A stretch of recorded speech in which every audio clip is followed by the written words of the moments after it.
Lietuvoje pusė 10 ir čia LNK vakaro žinios. Sveiki, aš Lina Kairytė. Ir aš Adomas Grinius su sportu. Kviečiame žiūrėti.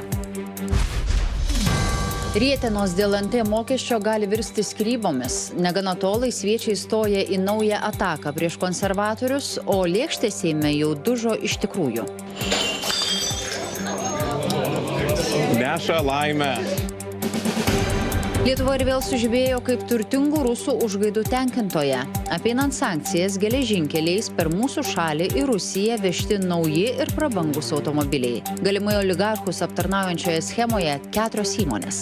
Per nepilnus 2 metus mes nustatėm įvairiausių schemų, machinacijų, maršrutų.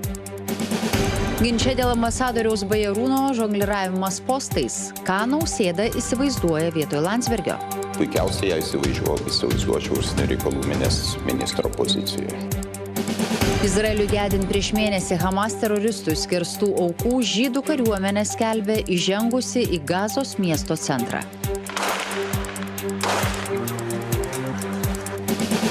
Karaliui Karoliui III dar vienas pirmas kartas. Jam teko garbė atidaryti naują parlamento sesiją.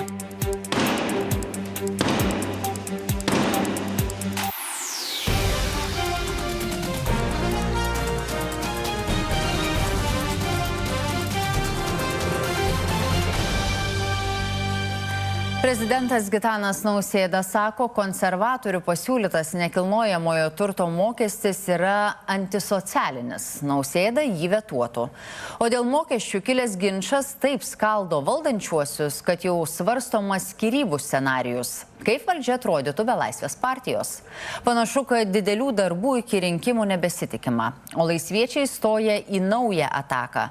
Sako, kad dėl konservatorių ministrų darbo broko Lietuvai gresia prarasti 100 milijonų Europos paramos. Gedas Alyga praneša, kad šiandien Seime išties dužo lėkštės. Ačiū. Seime vos pasirodžius konservatorių lyderiams dūžta lėkštė.